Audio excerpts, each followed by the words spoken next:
Kita kembali di lobi, tepatnya di gedung DPRD Kota Surabaya. Baik, ini adalah segmen terakhir, Pak Cahyo.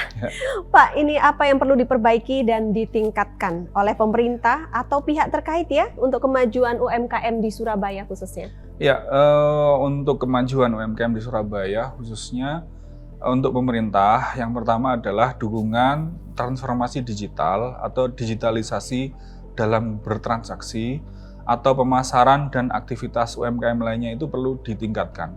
Jadi perlu ada pembinaan dari pemerintah Kota Surabaya berkolaborasi dengan pihak-pihak terkait lainnya untuk kemudian mentransformasi digital urusan-urusannya, mulai dari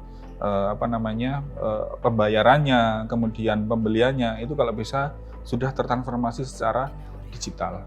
Yang kedua, akses permodalan ini juga perlu atensi ya dari berbagai pihak, terutama dari pemerintah Kota Surabaya. Jadi akses permodalan ini kalau bisa ditingkatkan, bukan hanya kemudian melibatkan bank lokal ataupun bank nasional itu, tapi juga melibatkan BUMN mungkin bisa, atau BUMD mungkin bisa, untuk kemudian memberikan modal atau kemudian mereka berinvestasi terhadap usaha yang kemudian secara UMKM yang secara bisa maju secara bisnis, mereka sudah ada invest. Misalnya bertemu dengan teman-teman HIPMI atau Kadin, itu bisa mengoptimalkan mereka. Ini yang mengkolaborasikan siapa? Ya tentu pemerintah Kota Surabaya harapannya.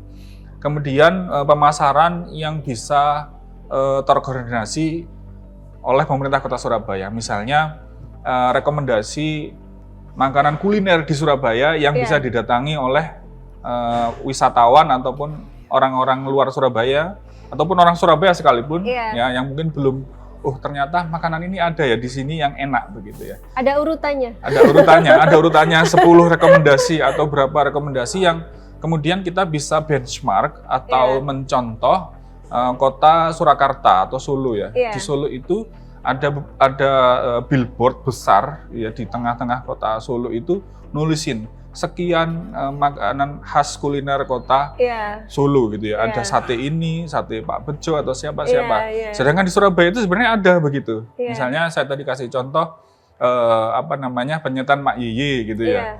Atau semanggi Surabaya mana gitu ya. Yang itu khas Surabaya, orang mau datang ke sana, datang ke Surabaya itu hanya untuk sekedar makan, mungkin sarapannya bisa ke sini, makan siangnya bisa ke sini, makan malamnya bisa ke sini. Ini contoh saja ya. Yang harapannya pemerintah Kota Surabaya itu bisa kemudian membuat logbook atau kemudian dipromosikan, dimodali oleh pemerintah Surabaya promosinya, baik itu media konvensional gitu ya, termasuk juga yang ada di jalan melalui billboard, termasuk juga di media sosial. Jadi itu nanti bisa optimal ininya Surabaya. Itu yang mungkin ya, kalau dikoreksi misalnya nggak apa-apa, saya merasa belum ada, atau mungkin kalaupun ada belum optimal oleh pemerintah Kota Surabaya agar bisa dilakukan dalam rangka mendukung pemasaran UMKM di Kota Surabaya. Termasuk itu juga bermanfaat juga Pak Cahyo untuk mungkin sinergi untuk pariwisata Kota Surabaya juga ya. Betul, wisata kuliner gitu ya. Wisata halal misalnya di Ampel halal gitu ya. Food halal atau food. Kemudian kita misalnya ada minimal dua event lah di Surabaya itu yang bisa dioptimalkan. Ini masukan lagi mungkin sudah pernah saya sampaikan di kesempatan lain. Yang pertama, event Hari Jadi Kota Surabaya, HUT Kota Surabaya. Itu kan selama bulan Mei itu kan ada event. Yang kedua yang belum dimanfaatkan atau dioptimalkan oleh Kota Surabaya adalah momen Hari Pahlawan. Hari Pahlawan. Surabaya ini adalah satu-satunya kota di Surabaya, satu-satunya kota di Indonesia yang disematkan kota pahlawan. Coba cari kota mana yang disematkan kota pahlawan. Itu trademarknya Surabaya. Maka seharusnya saya mungkin saran ke pemerintah Kota Surabaya selama bulan November itu juga bisa dibuat event yang serupa seperti Hari Jadi Kota Surabaya. Tapi khas kota pahlawan. Iya, karena Surabaya adalah kota pahlawan. Iya, itu beberapa contoh secara teknis mungkin yang bisa dilakukan dalam rangka untuk mendorong UMKM lebih maju di Kota Surabaya. Baik, Pak Cahyo, menurut Bapak nih, apakah UMKM di Surabaya siap menghadapi era globalisasi yang dan persaingan di pasar internasional ya, tidak lagi ngomong tentang nasional mungkin? Iya. sebagian UMKM itu ada yang saya ketahui itu siap ya, terutama yang telah mengadopsi, dia sudah memakai digitalisasi dan memiliki produk yang berkualitas dan bisa dikirim bisa dikirim melewati batas-batas negara kalau kita ngomong globalisasi. Namun banyak yang perlu pendampingan dalam hal ekspor dan standar internasional. Itu perlu pendampingan. Bagaimana caranya ekspor, standar internasional itu bagaimana? Itu harus ada pendampingan, terutama dari pemerintah Kota Surabaya, dari dinas teknis terkait.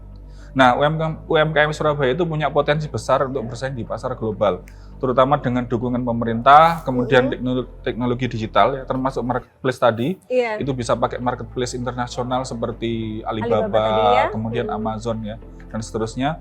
Namun perlu meningkatkan standar produknya yang kemudian harus kita jaga. Jangan sampai terkirim malah bosone dewe itu ngisin-ngisini, gitu ya. Malah elek gitu ya. Kemudian yang kedua, memperkuat branding. Branding itu juga harus kuat. Yang hari ini itu masih perlu banyak dievaluasi untuk ditingkatkan. Masih banyak yang belum aware terhadap branding sebuah produk di UMKM Surabaya. Itu juga memang perlu sekali lagi pelatihan khusus tersendiri. Jadi ada pelatihan untuk skill tertentu yang dibutuhkan UMKM, kemudian ada pelatihan untuk pemasaran, ada pelatihan untuk branding gitu ya. Belum lagi untuk pelatihan manajemen keuangan. Sub-subnya berarti banyak, semakin gitu ya. Karena ketika kita ngomong pasar global, maka harus siap dengan hal-hal ini, begitu ya. Harus disiapkan dan harus didampingi, serta kemudian memperluas jaringan agar ekspornya ini bisa lebih siap dalam menghadapi pasar global. Misalnya ini harus ada produk, harus ada kawan yang kemudian ketika produknya habis dia ada backup, ataupun sumber bahan baku yang dia ketika bahan bakunya habis dia siap dengan bahan baku yang alternatif yang lain dari tempat yang lain itu. Maka solusinya yang mungkin bisa saya sarankan adalah yang pertama adalah pelatihan ekspor dan pemasaran global bagi pelaku UMKM, gitu ya. Saya sendiri belum bisa di sini, nggak punya skill sini, tapi mungkin teman-teman yang pengusaha yang biasa kemudian melakukan ekspor, ya itu bisa berkolaborasi dengan pemerintah Kota Surabaya atau berkolaborasi dengan jaringan UMKM Surabaya untuk mengadakan pelatihan ekspor. Khususnya yang kemudian UMKM yang punya keinginan mengekspor produknya ke luar negeri. Kemudian yang kedua ada bantuan permodalan dan insentif bagi UMKM yang ingin meningkatkan kapasitas produksinya hingga bisa kemudian dijual secara global atau internasional. Itu ada insentif tersendiri sehingga mereka itu ada dorongan, tertarik untuk kemudian menjual produknya, memperluas, meningkatkan produksinya, kapasitasnya agar kemudian bisa dipasarkan. Karena memang kendala di UMKM hari ini itu ketika dia diminta secara masif itu belum siap, gitu ya, belum siap. Secara umum itu seperti itu. Kita misal dia produk sebulan atau seminggu hanya bisa 300 botol tadi yang kecap tadi. Padahal kalau kemudian dia bisa ekspor, itu kebutuhannya lebih dari itu. Gitu ya. Kemudian peningkatan kerjasama dengan perusahaan logistik dan e-commerce itu juga perlu dijembatani oleh pemerintah Kota Surabaya. Dan yang terakhir, diulang lagi adalah pemanfaatan teknologi digital untuk meningkatkan efisiensi dan daya saing produk. Maka jika tantangan ini bisa diatasi dengan solusi yang mungkin 4 saran saya tadi, atau nanti kalau ada tambahan dari teman-teman yang lain, UMKM Surabaya ini punya potensi menjadi salah satu kekuatan ekonomi yang bisa bersaing di tingkat internasional. Iya, baik.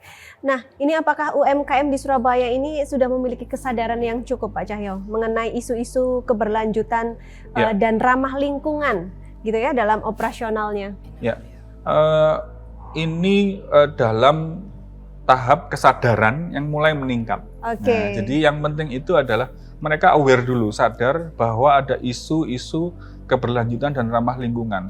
Meskipun hari ini mungkin masih belum optimal ya, tetapi kesadarannya ini mulai meningkat, terutama di sektor fashion dan kuliner yang mulai mengurangi penggunaan plastik. Misalnya contoh di fashion saja itu lumayan bahan-bahan yang ramah lingkungan itu dipakai gitu ya, untuk fashionnya. Dan menggunakan bahan baku yang bisa di-reduce atau diproduk ulang. Nah, itu perlu juga ada komunikasi dengan pengolah sampah, atau misalnya itu dia terkait plastik, dia menerima plastiknya. Kalau misalnya makanan, ada tempat yang kemudian ada yang saya juga tahu sendiri, ada warga itu yang mengusahakan maggot. Oke. Tahu maggot ya? Iya. Maggot itu dia makannya adalah bisa makanan-makanan yang nggak kepake. Misalnya kita ngomong UMKM makanan yang bisa basi ya. Nah, kalau bisa basi kan nggak bisa dijual. Nah, ini bisa diberikan kepada yang punya maggot tadi. Jadi ini perlu dibangun kolaborasi bersama agar kemudian kesadaran mengenai isu-isu keberlanjutan dan ramah lingkungan itu bisa optimal. Jadi saling bersinergi ya Pak ya. Betul. Dengan bank sampah juga misalnya. Kalau ada sampah plastik dia menerima, bahkan mungkin dikasih harga itu sampahnya.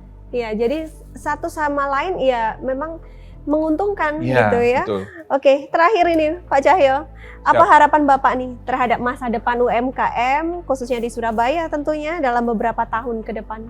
Ya, saya berharap UMKM di Surabaya bisa sukses di kota sendiri, ya, kemudian bisa menembus pasar nasional sampai menembus pasar internasional. Mari bersama-sama dengan seluruh elemen Kota Surabaya, terutama pemerintah Kota Surabaya dan pengusaha-pengusaha lokal Surabaya yang menengah maupun atas, kita bersama-sama bersinergi meningkatkan produk UMKM menjadi produk yang lebih baik, terstandar dengan dukungan-dukungan dari seluruh elemen Kota Surabaya menjadi UMKM yang lebih baik dan bisa layak kemudian dijual di pasar internasional. Dan yang paling akhir nih Pak, mungkin mau ada yang disampaikan ke Bolo-Bolo Surabaya. Ya, Bolo-Bolo Surabaya, arek-arek Surabaya, mari kita bersama-sama jaga Surabaya, terutama dari sisi ketahanan ekonomi, ya, dari sisi ketahanan keluarga juga, bersama-sama kemudian kita jaga Surabaya ini, kita bangun Surabaya ini menjadi Surabaya yang lebih baik. Amin. Surabaya yang secara tingkat ketertiban, secara tingkat kesejahteraan itu terbaik. Insya Allah itu kita bersama-sama bangun Surabaya, jaga Surabaya, terutama di urusan kesejahteraan.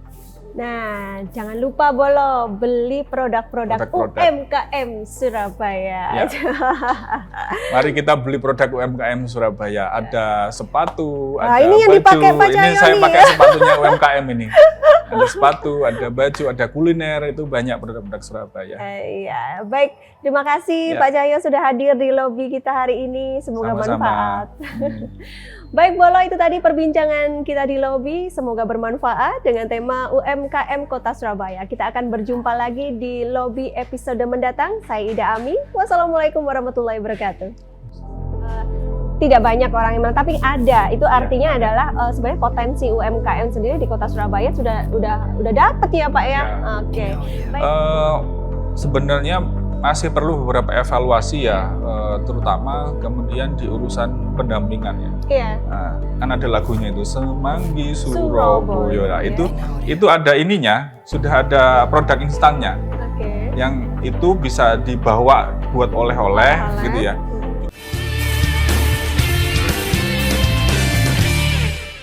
Kita kembali di lobi belajar lebih memahami bersama dengan narasumber kita, anggota Komisi A DPRD Kota Surabaya, Bapak Cahyo Siswotomo. Baik, kita kembali lagi tadi pembahasan ketiga, pelatihan tentang digital ya Pak. Jadi berikutnya, tadi kan pertanyaannya belum selesai saya jawab ya. Oke. Peran komunitas UMKM dalam yes. meningkatkan jaringan antar pelaku usaha lokal. Jadi ada peran untuk kemudian meningkatkan akses ke pasar digital, yaitu UMKM yang kemudian dia aktif di platform digital seperti marketplace atau media sosial, itu tidak hanya meningkatkan jaringan dengan konsumen, tapi juga memperluas peluang kerjasama dengan UMKM lain, termasuk dalam hal logistik, pemasaran, dan distribusi produk. Marketplace lokalnya Surabaya itu namanya e-Peken. E-Street Peken gitu ya.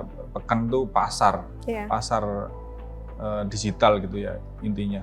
Nah kemudian selain e-Peken sebaiknya juga komunitas ini juga menyasar marketplace yang umum ya, seperti beberapa marketplace orange, marketplace hijau gitu ya.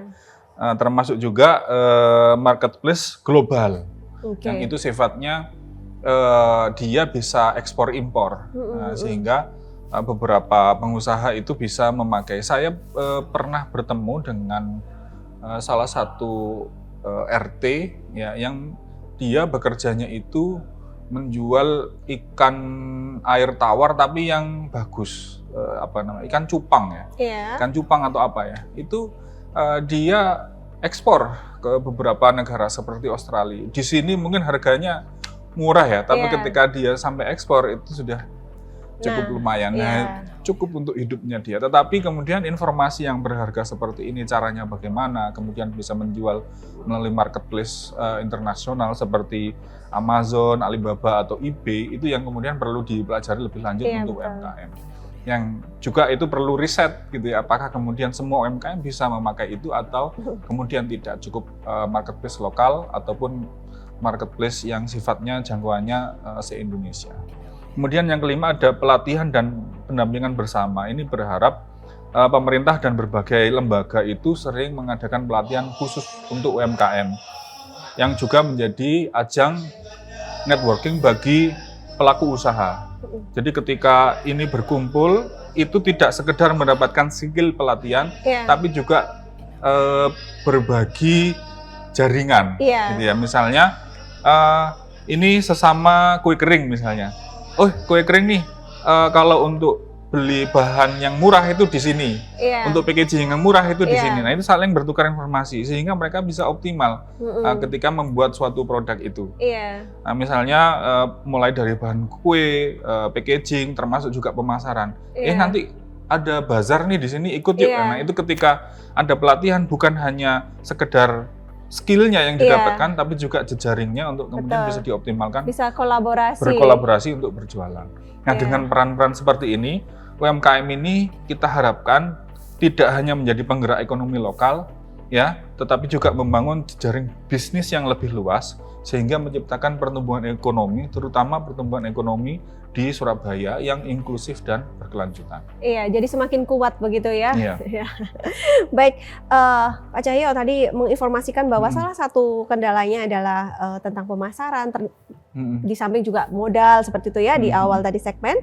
Nah, sebenarnya yang menjadi kendala utama dalam pemasaran produk atau layanan UMKM di Surabaya ini seperti apa, Pak?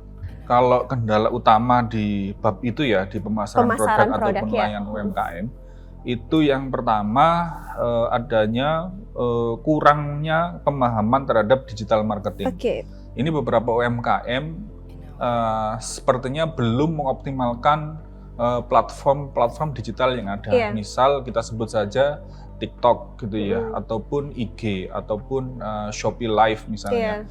Itu ketika kita mengoptimalkan itu dan kemudian mereka bisa lebih optimal lagi penjualannya. Nah, tinggal bagaimana mereka yang pertama bisa menggunakan digital marketing itu dengan platform apapun yang tersedia. Yang kedua, mereka siap untuk kemudian menjualnya.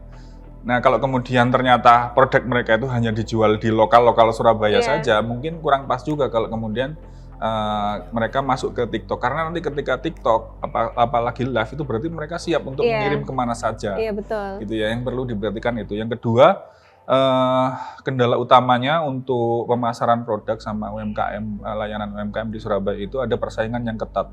Banyak UMKM yang menawarkan produk-produk yang sama. Kayak kue kering gitu ya, itu tadi sak kampung gitu ya, dodol kue kering kabeh. Dengan jenis yang sama. Dengan jenis yang misalnya kue kacang semua gitu. Nah, itu kan jadi bersaing di antara mereka sendiri. Memang perlu inovasi, perlu pembeda agar kemudian mereka ada yang menonjol beda. Misalnya pengen beli kue kacang yang apa gitu ya. Saya pernah ngasih masukan, bisa nggak ini bahannya bukan hanya kacang tanah, diganti kacang mede atau kacang yang lainnya sehingga ada perbedaan antar produk itu. Gitu ya. Oh, jenisnya beda ininya. Kalau pengen kacang tanah, mungkin yang harganya lebih murah di si fulan. Kalau ini kacang mede di sini. Bisa lagi kemudian kacang-kacang yang lainnya bisa dioptimalkan. Nah, itu persaingan yang ketat yang mungkin perlu kita dampingi agar kemudian ada pembeda antara satu produk dengan produk yang lainnya. Biar juga tidak istilahnya hancur-hancuran harga biasanya jadi perang di antara mereka sendiri, perang harga.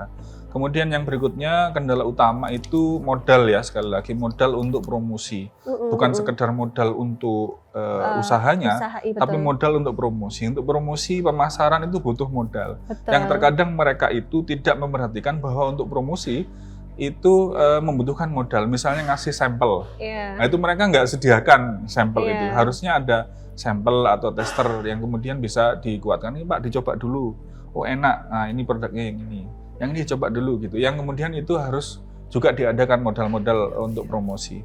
Kemudian yang berikutnya branding, ya. Jadi beberapa UMKM mungkin hanya beberapa UMKM yang brandingnya itu kuat ya.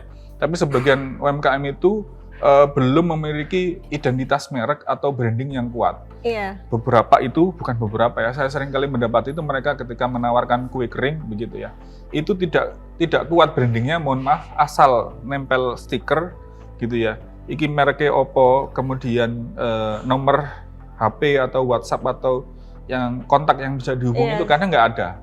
Atau kadang juga salah satu yang bisa memperkuat branding itu ingredient yang bisa disampaikan di situ, informasi bahannya ini begitu. Nah itu yang kemudian kurang dari sisi pemasaran dari UMKM kita hari ini. Tapi sekali lagi itu perlu pendampingan, penambahan ilmu dan seterusnya. Yang kelima itu sulit penjangkau ke pasar yang lebih kuat, lebih luas gitu ya. Banyak UMKM itu fokus hanya pada pasar lokal. Tapi memang sampai di situ. Saya sampai hari ini masih beli kecapnya lokal gitu ya. Tapi kemudian misalnya kita bantu jualkan luas sampai seberapa? Mampu nggak? Ternyata karena memang dia itu rumahan ya, itu nggak mampu. Jadi terbatas gitu ya. Dibantu ngegas nggak bisa optimal. Artinya kan jangkauan pasarnya nggak bisa luas terbatas juga. Padahal itu menurut saya lidah ini sekali lagi itu enak kecapnya. Cocok begitu. Contoh itu ya, sulit menjangkau pasar yang lebih luas. Yang keenam ada bab konsistensi dalam kualitas produk dan lain. Pernah saya sebut tadi di segmen berikutnya. Jadi itu nggak konsisten. Kadang hari ini itu rasanya enak begitu ya, besoknya berubah gitu ya. Iya Pak, tadi yang ini nggak ada bahannya, kehabisan. Bukan, kacangnya kelamaan gorengnya gitu misalnya. Sehingga rasanya berubah. Itu yang kemudian kita juga harus memberikan pendampingan agar dalam mereka memproduksi itu konsisten dalam produksi. Ada standarnya. Itu baik, Pak Cahyo, ini bagaimana Pak untuk kondisi akses pembiayaan untuk UMKM di Surabaya saat ini? Apa sudah cukup optimal atau mungkin masih perlu Kalau kita ngomong perlu dioptimalkan, memang perlu ditingkatkan. Perlu, gitu ya. Ada beberapa yang mungkin perlu diedukasi, aksesnya juga dibantu, gitu ya, didampingi agar kemudian bisa mengakses permodalan. Oke, Pak, apa ada program pinjaman atau bantuan finansial yang dirasa efektif bagi pelaku UMKM Surabaya saat ini? Seperti apa Pak contohnya Pak? Hari ini sepemahaman saya masih yang kur itu ya. Kalau yang lainnya saya belum mendapati kalau kemudian dia itu efektif. Kalau kur itu sampai modal mulai dari belasan, puluhan, sampai ratusan itu bisa. Bisa ya. Dikatakan tolak ukurnya efektif tidaknya dari modal itu salah satunya apa Pak? Yang mereka bisa mengembalikan angsurannya itu. Angsurannya itu kemudian besaran yang kemudian disyaratkan ketika pinjam itu cukup untuk dia melakukan usaha dan berkembang begitu ya, mengembangkan usaha. Oke, baik Bolo, jangan kemana-mana, sesaat lagi Lobby akan kembali, tetap bersama kami.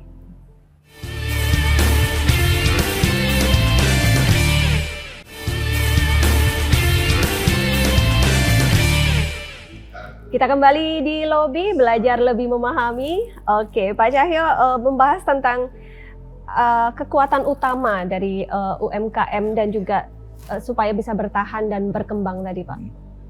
Ya, jadi ada 3 tadi yang saya sampaikan. Ini dari point of view saya selama ini. Tadi kreativitas, kemudian semangat inovasi sama dukungan komunitas, jejaring itu kekuatan utama. Jadi selain itu masih ada lain, yaitu sebenarnya modal utama UMKM Surabaya, yaitu letak kota Surabaya sendiri. Kota Surabaya ini adalah kota, beberapa saya dengar dari teman-teman saya pengusaha, ini adalah gerbang ke Indonesia Timur, Surabaya itu jadi sesuatu sebenarnya modal yang bisa dioptimalkan untuk UMKM Surabaya. Kemudian ketika itu kita jadi seperti itu, tempatnya strategis, maka kita juga kota yang bisa mendistribusikan produk-produk UMKM ke tempat yang lebih luas lagi. Jadi ketika dia itu gerbangnya Surabaya Indonesia Timur, maka produk yang Indonesia Timur itu kalau mau ke Indonesia yang Barat itu bisa ke Surabaya. Baik, begitu pula sebaliknya, produk yang kemudian itu dari Indonesia yang bagian Barat biasanya juga mampir ke Surabaya dulu sebelum kemudian dia untuk ke Indonesia Timur. Jadi itu yang kemudian bisa dioptimalkan. Makanya Surabaya ini sebenarnya kota perdagangan yang sangat signifikan keberadaannya, sehingga semua bisnis itu ke sini. Maka dari itu UMKM pun gitu harus bisa optimal. Saya punya kawan yang bekerja di Jakarta itu kadang ke Surabaya itu hanya untuk makan. Setelah itu pulang dia. Jadi ngapain kamu ke Surabaya? Itu makan ini aja misalnya sego sambal Mak Yeye gitu. Itu dia makan malam di situ, terus dia pulang besok pagi dia udah kerja lagi di Jakarta. Udah begitu aja. Kadang mereka ke sini hanya untuk makan di Surabaya yang mungkin kalau dari ukuran mereka yang kerja di Jakarta itu udah murah, enak, banyak di Surabaya itu.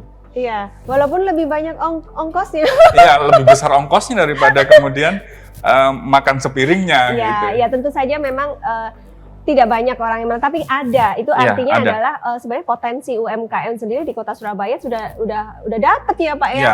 Oke, baik Bapak.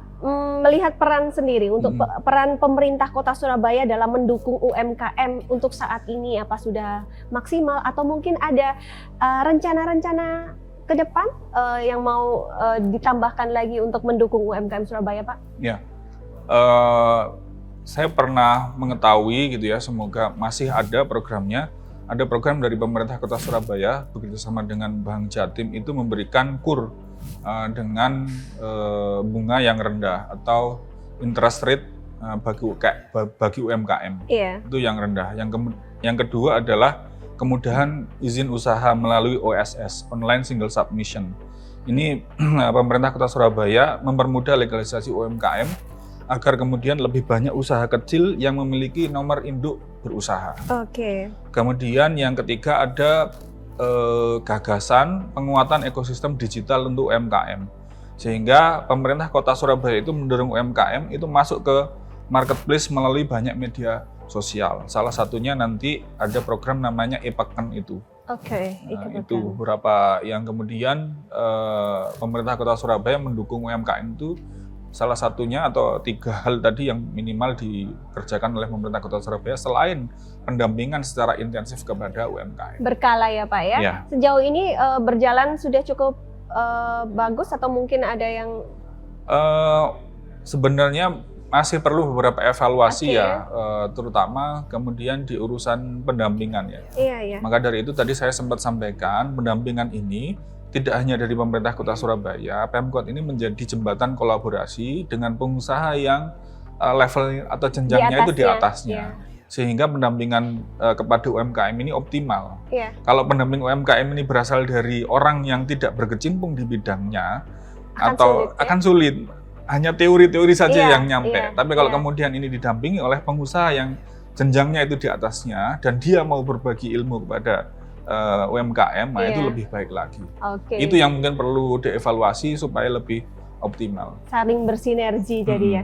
Baik, Pak Cahyo, sejauh mana kebijakan pemerintah Surabaya ini efektif dalam meningkatkan daya saing UMKM lokal? Ya, kalau efektif, insya Allah efektif ya. Seperti program pendampingan dan transformasi digital atau digitalisasi itu cukup membantu. Namun UMKM itu perlu dukungan yang lebih besar, terutama dalam akses permodalan dan pasar. Ini perlu dibantu. Jadi produk-produk UMKM Surabaya ini sebenarnya beberapa misalnya dari sisi packaging saja itu sudah didorong oleh Pemkot Surabaya itu packagingnya agar kemudian layak untuk dijadikan oleh-oleh, layak untuk dijual keluar Surabaya. Cuman kemudian ketika packaging ini yang membuat itu lebih instan misalnya, itu juga perlu diriset terus agar lebih baik. Misalnya saya pernah dapat itu khasnya Surabaya itu kan semanggi ya. Iya. Nah, kan ada lagunya itu Semanggi Surabaya. Nah, ya. itu ada ininya, sudah ada produk instannya. Oke. Yang itu bisa dibawa buat oleh-oleh gitu ya. Cuman kemudian kalau kita mohon maaf gitu ya. Ini masalah lidah juga gitu ya. Kalau kemudian kita selera, bandingkan Pak. ya. Kalau kita bandingkan yang segar, semanggi yang segar itu kemudian dibandingkan dengan yang instan itu masih enak yang segar. Nah ini yang mungkin perlu diriset. Tapi yang segar ini tidak bisa dipakai oleh-oleh. Pasti basi kan kalau kita bawa yang segar kemudian kita pakai oleh-oleh, kita bawa ke Jakarta, kita bawa ke mana begitu kan. Tapi kalau yang instan ini itu bisa dimakan instan, bisa dimakan sampai kita bawa oleh-oleh keluar Surabaya. Iya betul, kan waktu ya Pak ya. Saya pikir pasti juga terus berinovasi ya Pak ya. Oke. Pak Cahyo, menurut Bapak nih, apa regulasi yang untuk saat ini merasa bahwa regulasi yang ada mendukung atau justru menghambat Pak perkembangan UMKM di Surabaya? Iya, kalau kita sebut menghambat tentu regulasi itu sebenarnya hadir untuk mendukung sebenarnya ya. Iya. Sebenarnya, cuman nanti dalam mendukung dan melindungi. Mendukung dan melindungi. Cuman nanti dalam penerapannya, implementasinya yang mungkin perlu evaluasi agar sebenarnya regulasi yang ada itu bisa mencapai tujuan untuk mendukung dan melindungi, bukan malah mempersulit gitu ya. Karena itu ada rasanya begitu ya. Rasanya mungkin menurut mereka UMKM itu kadang sudah pas, malah mempersulit begitu ya. Tapi memang kita juga harus pahami ini dalam rangka untuk mendukung sekali lagi dan kemudian melindungi UMKM tersebut. Jadi ada terkait misalnya yang terutama terkait dengan izin usaha dan program pembinaan. Ada beberapa regulasi UMKM yang mungkin bisa kita ketahui atau mungkin ada masukan untuk disederhanakan agar kemudian bisa lebih mudah, kemudian bisa mendukung UMKM berkembang. Jadi yang pertama ada Perda Kota Surabaya nomor 6 tahun 2010 tentang pemberdayaan UMKM. Jadi Perda ini mengatur kebijakan pemberdayaan UMKM melalui pelatihan, bantuan modal, dan fasilitasi pemasaran. Perda nomor 6 tahun 2010. Kemudian ada Perwali nomor 57 tahun 2022 tentang pemberdayaan dan pengembangan UMKM. Ini mengatur pendampingan usaha, digitalisasi UMKM, serta kemudahan perizinan usaha. Ini ada perwalinya. Kemudian yang ketiga ada Perda Kota Surabaya nomor 8 tahun 2014. Ini tentang pelindungan pasar tradisional dan penataan pasar modern. Ini juga bertujuan untuk melindungi UMKM lokal dari persaingan dengan pasar modern dan retail yang besar. Betul. Jadi ada minimal 3 peraturan itu yang kemudian sebenarnya itu untuk mendukung dan melindungi UMKM. Gitu. Iya, jadi dari perspektif mana dilihatnya begitu ya, betul-betul. Tapi memang niat tujuannya adalah untuk itu. Nah, Pak Cahyo, bagaimana peran komunitas UMKM di Surabaya dalam meningkatkan dan jaringan antar pelaku usaha lokal? Sekarang kita berbicara tentang peran komunitas UMKM. Komunitas ya. Jadi ada beberapa peran penting dalam meningkatkan jaringan antar pelaku usaha. Ya, dengan beberapa hal. Yang pertama ada kolaborasi dan kemitraan. UMKM itu sering bekerja sama dengan perusahaan atau usaha lain, baik dalam urusan pemasok bahan baku, kemudian distributor maupun rekan bisnis. Misalnya pelaku usaha kuliner, UMKM kuliner menjalin kerjasama dengan petani lokal misalnya, atau produsen kemasan misalnya, untuk mendapatkan bahan berkualitas dengan harga yang lebih murah. Kemudian yang kedua ada ekosistem bisnis yang bisa saling mendukung. Jadi buat suatu ekosistem dari hulu ke hilir misalnya, sudah tersistem misalnya dibuat paketan dan sebagainya. Dengan jumlah UMKM yang hari ini itu cukup besar di Surabaya, ini membentuk ekosistem bisnis yang kuat. Misalnya UMKM fashion kerjasama dengan UMKM percetakan dalam pembuatan label kemasan produk, ataupun UMKM makanan bekerjasama dengan UMKM yang kemudian membuat packaging. Nah, itu juga bisa menciptakan ekosistem bisnis yang saling mendukung. Yang kemudian yang ketiga ada komunitas sama networking. Jadi kalau bisa pengusaha atau UMKM tertentu itu bisa bergabung membuat asosiasi bisnis tertentu. Misalnya UMKM roti basah, kue basah misalnya, itu bisa bergabung. Atau hari ini misalnya yang kalau kita mau Lebaran itu komunitas kue kering, gitu ya. Seperti kemudian itu bisa dioptimalkan dengan pihak-pihak lain. Misalnya dalam kesempatan itu saya bertemu dengan ibu-ibu UMKM di suatu kelurahan gitu ya, di suatu RW itu mereka di situ itu banyak yang bikin kue kering di kampung itu. Di kampung itu. Cuman, jadi kampung kue kering. Jadi kampung kue kering. Nah, satu hari saya bertemu mereka, Pak bisa nggak difasilitasi pelatihan pembuatan kue kering? Nah, itu kami fasilitasi pembuatan kue kering sehingga di pelatihan itu mereka meningkat, oh bahannya pakai ini, caranya seperti ini. Saling berbagi informasi ya Pak. Saling berbagi, sehingga ada penguatan ketika itu bergabung dalam satu asosiasi, dalam suatu komunitas itu sehingga meningkat minimal dari sisi skillnya, kemudian standarnya juga lebih baik. Kemudian yang keempat ada peningkatan akses ke pasar digital, ke marketplace. Ini juga belum ke sana. Kemarin juga ada keinginan untuk melatih ke sana. Kita akan membahasnya usai jeda Pak. Baik. Siap. Boleh semakin menarik perbincangan kami di lobi, jangan kemana-mana, sesaat lagi kita akan kembali.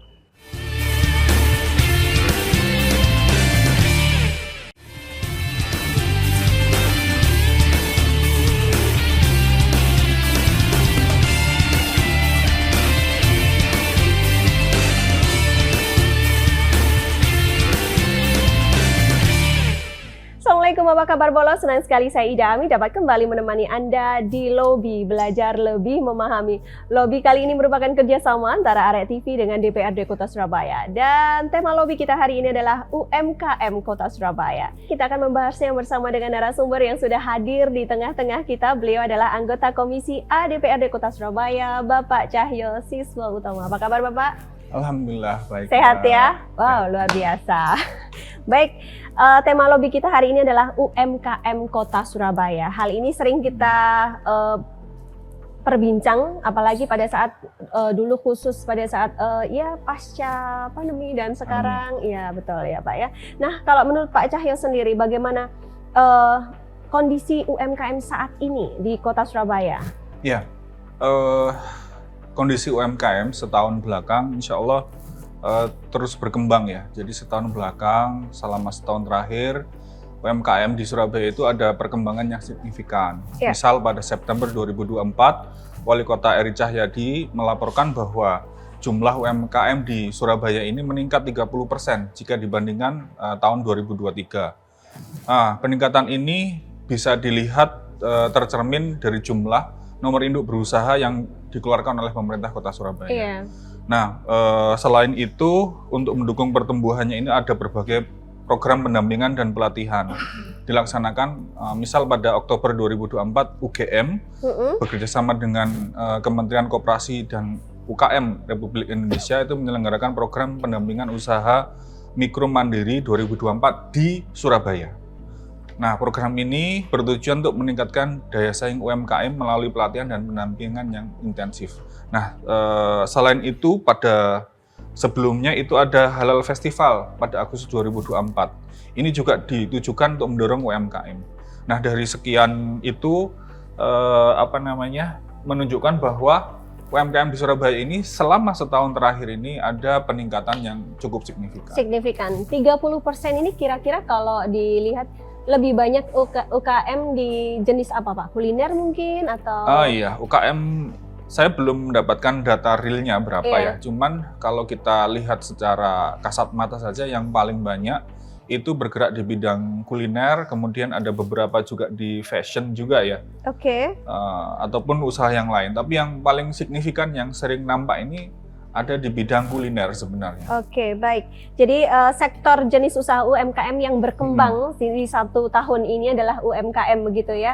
Nah, tadi Pak Cahyo juga sudah menginformasikan bahwa pemerintah juga sudah istilahnya sudah membantu ya dengan mengadakan kegiatan-kegiatan yang mendukung pertumbuhan UMKM. Baik, gimana istilahnya UMKM sendiri menyikapinya? UMKM sendiri sebenarnya menyambut baik ya, misalnya ketika dibuka nomor induk berusaha, banyak UMKM kemudian mendaftar. Itu kan artinya sambutan terhadap program pemerintah terhadap nomor induk berusaha oleh UMKM itu cukup baik.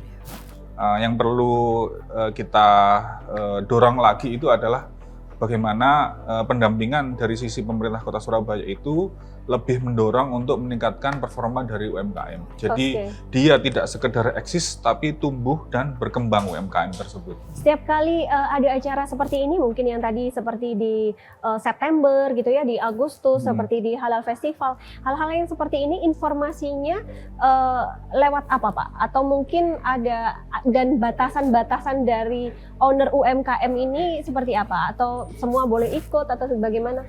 Ya, yang pertama UMKM yang didorong adalah dia UMKM yang berasal dari warga Surabaya ya. Berktp Surabaya. Berktp Surabaya itu sudah jadi ketentuan yang harus wajib ya. Syarat ya. Kemudian kalau biasanya menyampaikan atau diseminasi informasinya itu melalui kanal-kanal pemerintah, baik itu kanal di media sosial, juga termasuk jejaring UMKM sendiri. Paguyupannya mereka ya Pak ya. Kemarin saya waktu masa reses kami kebetulan berkenalan dengan ketua UMKM se-Surabaya. Nah itu jumlahnya di grup WhatsApp-nya saja itu sekitar 800-an UMKM di situ. Tapi itu belum semua karena hanya yang kemudian masuk jaringannya saja. Iya, yang istilahnya jadi anggota lah ya, boleh dibilang seperti itu. Nah, ketika ada program pemerintah seperti itu disampaikan di grup WhatsApp salah satu itu, maka akan tersebar dengan baik. Oke, baik. Itu sudah cukup mewakili ya, belum lagi kan biasanya getok tular. Ya, pada kenyataannya waktu eventnya itu sangat terbatas tempatnya. Iya, betul. Sehingga biasanya itu hanya perwakilan-perwakilan yang hadir atau bergantian untuk kemudian mengisi stand yang disediakan. Itu yang mengatur mereka sendiri atau mungkin dari pemerintah, Pak? Bisa jadi keduanya. Kalau kemudian dari pemerintah misalnya diatur setiap kecamatan 2 misalnya. Maka ada pembatasan ya untuk pemerataan. Itu misalnya. Kemudian kalau dibebaskan mereka sendiri kan ini terbatas tapi kita bebas ininya. Mereka akan mengatur di internal sendiri untuk siapa yang mewakili, di mana dan seterusnya kapan gitu. Iya, maunya kan merata, jangan sampai semua fashion atau semua makanan gitu kan ya enggak. Tergantung festivalnya tergantung ya, ininya, tergantung eventnya juga. Baik. Menurut Pak Cahyo nih, tantangan terbesar dalam menghadapi pelaku UMKM di Surabaya apa nih Pak? Jadi ada beberapa tantangan terbesar. Yang pertama yang sering disampaikan ke kami sebagai anggota Dewan itu adalah akses terhadap pembiayaan. Jadi permodalan itu aksesnya kadang kurang dan tidak mudah. Kemudian kita bertemu dengan UMKM, mereka ada keterbatasan dokumen, keterbatasan infrastruktur dan sebagainya yang kemudian itu mendukung pembiayaan yang mereka butuhkan. Itu tantangan yang pertama. Tantangan yang kedua adalah yang tidak mudah itu pemasaran ya dan persaingan yang ketat di dunia mereka gitu ya. Misalnya ketika itu ngomong dunia kuliner, maka pemasaran ataupun persaingan di dunia kuliner itu juga lumayan ketat. Kemudian kita juga harus akui harusnya juga ada peningkatan sumber daya manusia ya, baik itu pelaku UMKM ataupun yang kemudian mendampingi UMKM. Nah itu yang kemudian ada beberapa tantangan itu, minimal 3 itulah yang kemudian kita dapati di lapangan. Selain itu masih ada yang 3 berikutnya itu terkait dengan penerapan teknologi, misalnya beberapa UMKM itu, beberapa ya, belum tidak semua, tidak siap dengan transaksi digital, pakai kris dan sebagainya masih. Padahal hari ini saya sendiri pun itu sudah jarang bawa uang cash. Nah itu mungkin didorong ya, terutama pendamping UMKM atau dinas terkait itu mendorong agar semua UMKM itu siap menggunakan transaksi digital. Kalau bisa juga pakai kris itu. Kemudian yang berikutnya adalah standar ataupun kualifikasi. Itu yang kemudian harus kita tetap jaga begitu ya. Standar dan kualifikasi itu kadang, mohon maaf misalnya bikin kue misalnya, hari ini dia bisa bikin kue rasanya standar A, kemudian esok hari itu bisa ganti standar B. Nah itu yang kemudian harus didampingi, terutama dari pemerintah Kota Surabaya agar kemudian standar itu bisa lebih baik lagi. Dan yang terakhir juga terkadang masih ada permasalahan di urusan regulasi dan perizinan. Misalnya izin halal misalnya. Iya, itu betul. juga ada beberapa UMKM BPOM kuliner itu, mungkin ya. BPOM juga yang itu mengalami kesulitan atau nggak mudah keluarnya. Misalnya produk yang langsung jadi bisa dikonsumsi langsung itu tidak memerlukan PRT ataupun izin lainnya, tapi ketika itu produk yang lama bisa disimpan dan sebagainya itu memerlukan PRT dan itu ada standarnya. Yang kadang UMKM itu belum siap untuk memenuhi standar itu. Itu beberapa kendala. Tapi kalau kendala yang utama saya sampaikan yang 3 di depan tadi. Iya. Cuman dari kendala-kendala ini seperti akses pembiayaan ya, tentang permodalan, pemasaran, lalu SDM, teknologi dan standar tadi seperti yang sudah Pak Cahyo informasikan. Itu sudah ada ya Pak tentang bagaimana pemerintah istilahnya tadi memberikan pelatihan seperti itu atau mungkin ada sesi sendiri, mungkin ada wadah sendiri Pak untuk mengcover ini. Ya kalau misalnya itu terkait dengan akses pembiayaan, sebenarnya ada akses pembiayaan seperti KUR ya. Oh ya. KUR dari Koperasi pemerintah. Mungkin? Koperasi saya belum pernah mendapati untuk UMKM ya, khusus untuk UMKM. Cuman yang saya pahami ada KUR, kredit usaha rakyat itu dari bank umum ya, seperti atau BRI atau sebagainya. Kemudian yang berikutnya seperti pendampingan itu harusnya juga selain dari pemerintah Kota Surabaya itu melibatkan pengusaha yang jenjang levelnya di atasnya UMKM. Misalnya, seperti apa tuh Pak? Ini kan UMKM dia kecil mikro ya. Iya. Berarti kalau dia mikro harusnya didampingi oleh pengusaha kecil. Kalau dia pengusaha kecil harusnya didampingi oleh pengusaha yang menengah agar kemudian tumbuh. Dia berkembang. Ya, misalnya terkait dengan roti atau apa. Ini dia pengusaha kecil ya. Berarti harus didampingi dengan pengusaha yang di atasnya, pengusaha menengah agar kemudian itu bisa tumbuh. Sebenarnya dalam bisnis apapun itu bukan hanya produk yang harus dipikirkan, tetapi ada sisi lain yaitu manajemen.